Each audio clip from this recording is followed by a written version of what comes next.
తమిళనాడు ఆపద్ధర్మ ముఖ్యమంత్రిగా కొనసాగుతున్న పన్నీర్ సెల్వం పాలనపై పట్టు కోసం ప్రయత్నిస్తున్నారు. ఆ క్రమంలో భాగంగా ఈ రోజు సెక్రటేరియట్కు వెళ్లి పలు శాఖలపై సమీక్ష చేపట్టనున్నారు సెల్వం. మరోవైపు గవర్నర్ పిలుపు కోసం ఎదురు చూస్తున్నారు శశికళ. అన్నాడీఎంకే నేత తంబిదురైతో కలిసి ఈ రోజు ఢిల్లీ వెళ్తున్న శశికళ భర్త నటరాజన్ అక్కడ కేంద్ర పెద్దలతో లాబియింగ్ ప్రయత్నాలు ముమ్మరం చేయనున్నారు. క్షణక్షణానికి రాష్ట్రంలో రాజకీయం మారుతూ ఉండడంతో క్యాంపు రాజకీయం కొనసాగిస్తూనే ఎమ్మెల్యేలు గోడదోక్కుండా చర్యలు తీసుకుంటోంది శశికళ వర్గం. మరోవైపు గవర్నర్పై కోర్టుకు వెళ్లే ప్రయత్నాల్లో ఉన్నారు బీజేపీ ఎంపీ సుబ్రహ్మణ్య స్వామి.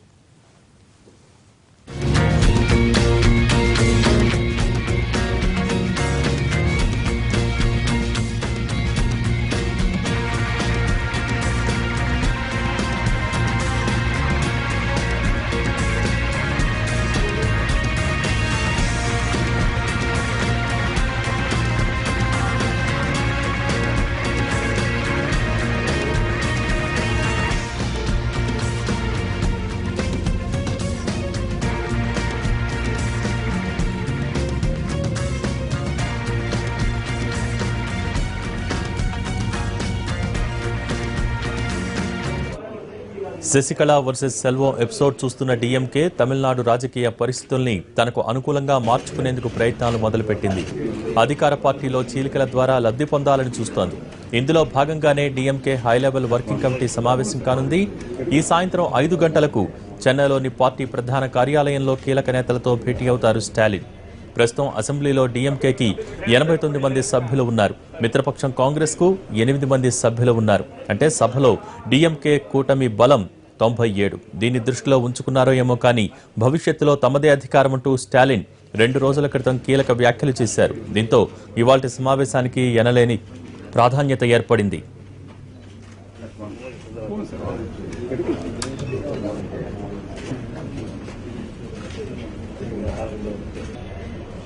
తమిళనాడు రాజకీయాల్లో ఈ రోజు కీలక పరిణామాలు చోటు చేసుకోబోతున్నాయి. దీనికి సంబంధించి పూర్తి అప్డేట్స్ మా ప్రతినిధి దినకర్ అందిస్తారు. దినకర్, పన్నీర్ సెల్వం ఎన్ని గంటలకు సెక్రటేరియట్ వెళ్తారు?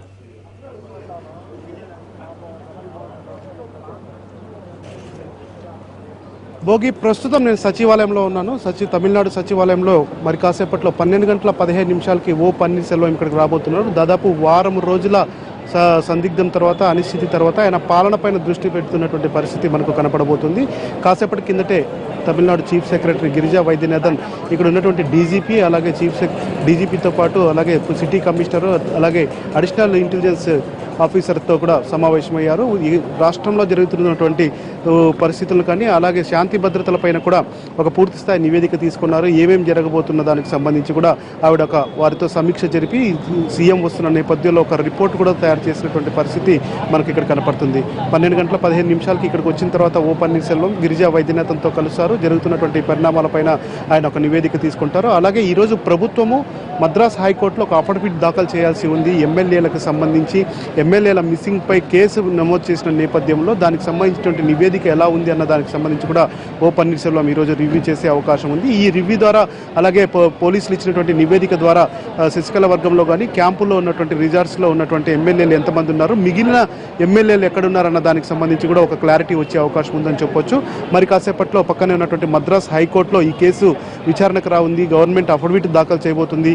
కేసు నెంబర్ 3031గా ఉన్నటువంటి సందర్భంలో 11 గంటల 30 నిమిషాల నుంచి 12 గంటల మధ్యలో మద్రాస్ హైకోర్టులో ఇది యొక్క హీరింగ్కి రాబోతున్నటువంటి పరిస్థితి కూడా మనకు వస్తున్నటువంటి సమాచారం. అయితే గత ఫిబ్రవరి 10వ తారీఖు నుంచి ఇక్కడ తమిళనాడులో అధికారికంగా జల్లికట్టు నడుస్తుంది. అయితే 10వ తారీఖు నుంచి నిన్న సాయంత్రం వరకు, నిన్న కూడా మనం చూపించడం జరిగింది, కృష్ణగిరి జిల్లాలో బలుగూరులో దాదాపు 8 మంది వరకు కూడా జల్లికట్టు కారణంగా చనిపోయినటువంటి పరిస్థితి ఉంది. అంతకుముందు 10వ తారీఖు జరిగినటువంటి మదురైలో జరిగినటువంటి జల్లికట్టులో 2 చనిపోయారు. ఇలా జల్లికట్టు బారిన మృతిపడిన కుటుంబాలకు కూడా తమిళనాడు ప్రభుత్వం ఎక్స్గ్రేషియా చెల్లించే అవకాశం కూడా ఉంది. వీటితో పాటు కొన్ని కీలకమైనటువంటి అంశాలపైన కూడా పన్నీర్ సెల్వం రివ్యూ చేయబోతున్నటువంటి పరిస్థితి ఇక్కడ కనపడుతుంది. ఇక మరొక వైపు శశికళ వర్గం ఏం చేయబోతుంది, రిజార్ట్స్లో ఎమ్మెల్యేలు ఎంతమంది ఉన్నారు, ఎమ్మెల్యేలను కాపాడుకోవడానికి అన్ని ప్రయత్నాలు చేస్తున్నారు.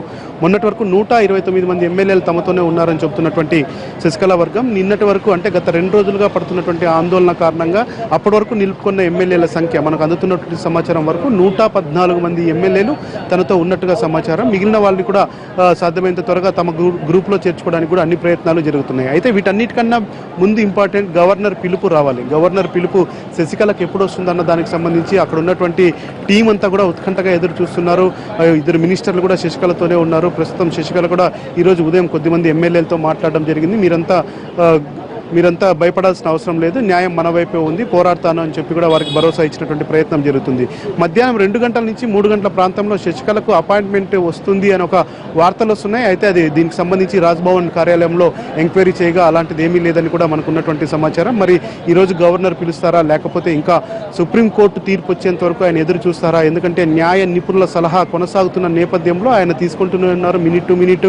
ఇక్కడ మద్రాస్ హైకోర్టు చీఫ్ జస్టిస్తో కూడా ఆయన భేటీ అయ్యారు. ఈ రోజు కూడా మరొకసారి భేటీ ఉంటుందని చెప్పి వార్తలు వస్తున్నాయి. ఒకవైపు డీజీపీ నివేదిక ఇస్తున్నారు. ఇలా రాష్ట్రంలో నెలకొన్నటువంటి శాంతి భద్రతలను కానీ అలాగే న్యాయ నిపుణుల సలహాలను తీసుకున్న తర్వాతనే సుప్రీంకోర్టు జయలలిత అక్రమాస్తుల కేసులో తీర్పు వచ్చిన తర్వాతనే ఒక కీలకమైనటువంటి నిర్ణయం తీసుకోబోతున్నారని కూడా గవర్నర్ అందుకోసం వేచి ఉన్నారని చెప్పి రాజ్భవన్ వర్గాల నుంచి వస్తున్నటువంటి సమాచారం. సో ఓవరాల్గా చూడాలి. ఇక సుబ్రహ్మణ్య స్వామి కానీ అటు కాంగ్రెస్ కానీ ఇది ఇక్కడ గవర్నర్ పైన తమ కామెంట్ చేయడం స్టార్ట్ చేశాయి. నిన్నటి నుంచి సుబ్రహ్మణ్య స్వామి గవర్నర్ పైన అటాక్ చేయడం ప్రారంభించారు. ఆయన ట్విట్టర్లో కొద్దిగా సీరియస్ కామెంట్స్ కూడా పెట్టారు. శశికళను ప్రభుత్వం ఫామ్ చేయడానికి గవర్నర్ పిలవకపోతే, ఈ రోజు వరకు ఆయన డెడ్ లైన్ పెట్టారు, పిలవకపోతే సుప్రీం కేసులో తాను హార్స్ ట్రేడింగ్కి పుంజుకోవడానికి అవకాశం ఇస్తున్నారన్నట్టుగా ఆర్టికల్ 32 ప్రకారం ఆయన పైన న్యాయపరమైనటువంటి ఛాలెంజ్ చేయడానికి నేను సిద్ధమవుతున్నానని చెప్పి ఓవైపు సుబ్రహ్మణ్య స్వామి చెప్పిన నేపథ్యంలో ఆయన ఈరోజు ఎలాంటి మూవ్ చేస్తారన్నది కూడా ఆసక్తికరమైనటువంటి అంశంగా చెప్పుకోవచ్చు. ఇక డిఎంకే మాత్రం మొత్తం పరిశీలనగా చూస్తుంది ఇక్కడ ఏం జరగబోతుంది అన్నది. సో డిఎంకే కూడా ఈరోజు సాయంత్రం హై లెవెల్ కమిటీలో కీలకమైనటువంటి నిర్ణయాలు తీసుకోబోతున్నారు. ఒకవేళ అవకాశం తమకు చివరి నిమిషంలో ఏదైనా వస్తే అన్నా డిఎంకే పార్టీలోని ఒక 20 మంది ఎమ్మెల్యేలని 20 నుంచి 25 మంది ఎమ్మెల్యేలని తన వైపు లాక్కోవడానికి కూడా కొన్ని ప్రయత్నాలు చేస్తున్నటువంటి ప్రయత్నంగా కనిపిస్తుంది. ఎందుకంటే తటస్థంగా ఉన్నటువంటి 32 మంది ఎమ్మెల్యేలు ఎక్కడున్నారు అన్న దానికి సంబంధించి కూడా ఇంకా క్లారిటీ రానటువంటి పరిస్థితి నేపథ్యంలో వారు ఏమన్నా డిఎంకేతో టచ్లో ఉన్నారన్న అనుమానాలు కూడా ఇక్కడ లేకపోలేదు. సో ఈరోజు సాయంత్రం 5 గంటలకు జరగబోతున్నటువంటి డిఎంకే మీటింగ్లో కూడా కొన్ని కీలకమైనటువంటి నిర్ణయాలు వస్తాయి. సో ఇలా ఈరోజంతా అటు గవర్నర్ రాజ్భవన్ వైపు, మరోవైపు శశికళ పన్నీర్ సెల్వం వైపు, సచివాలయంలోను, మద్రాస్ హైకోర్టులోను కీలకమైనటువంటి పరిణామాలు జరగబోతున్నాయి. వీటన్నిటినీ కూడా అబ్జర్వ్ చేస్తున్నటువంటి న్యాయ నిపుణులు కానీ ఆ తర్వాత పరిశీలకులు కూడా 2-3 రోజుల్లో తమిళనాడులో సంక్షోభం తెరదించడానికి ప్రయత్నాలే జరుగుతున్నాయని కూడా భావిస్తున్నటువంటి పరిస్థితి ఇక్కడ నెలకొంది. భోగి అయితే దీనికని గత 2 రోజులుగా పరిస్థితి చూస్తుంటే కనుక కొంతమందికి నేతలు అలాగే ఎంపీలు పన్నీర్ సెల్వం వర్గంలోకి వచ్చారు, కానీ ఎక్కడ ఎమ్మెల్యేలు వచ్చిన పరిస్థితి కనిపించట్లేదు. ఏంటి ఈ రోజు ఏమన్నా ఎమ్మెల్యేలు ఇటువైపు వచ్చే పరిస్థితి ఉందా? ఏంటి పన్నీర్ సెల్వం వర్గంలో ఎటువంటి చర్చ జరుగుతోంది దీనికి సంబంధించి? రైట్, ఇది కూడా చాలా కీలకంగా మారిందని కూడా చెప్పుకోవచ్చు. ఎందుకంటే దాదాపు కేవలం ఎంపీలు మాత్రమే వస్తున్నారు. ఇప్పటి వరకు ఆయన దగ్గర మొదట ఒక రాజ్యసభ ఎంపీ ఉన్నాడు, ఆయన తిరుగుబాట